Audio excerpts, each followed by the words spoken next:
what point should they reach out to Aki to get in? Is it, you talk about those markers which are too late, but at what point, if any founder who's listening to this podcast that starts thinking, I'm scaling, but I don't know. Oh, I think I've got my team are happy. Like we go and we have happy hour and we have, a big slide in the middle of the, of our office that people think they have fun. I think just to caveat how you phrased it as too late, it's never too late, right? But this stuff compounds. These are muscles, right? So it's like going to the gym. You start doing these muscles early, you're going to be lifting bigger weights sooner. And then a year from now, you're going to be lifting bigger weights still. I would say there's sort of 3 categories of founder that I've learned to identify or categorize over the years. One is the founder whose back is up against the wall, whose board is saying to them, you need to fix this stat, right? And their job as a CEO who reports into a board and their baby, their business that they're growing is at risk.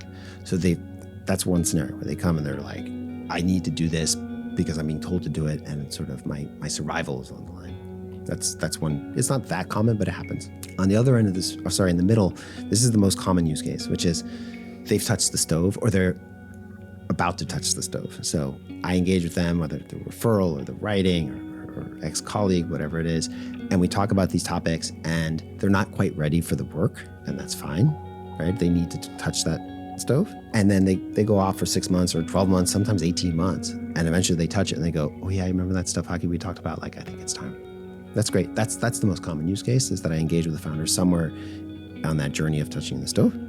And then the rarest, but like it's really great when you find them, is the founder who hasn't touched the stove yet and certainly doesn't have his or her back up against the wall from the board.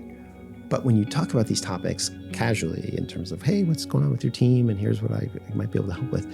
They go, oh, interesting. Like, I haven't seen that before. I haven't done that before, but it kind of makes intuitive sense. Let's go for it.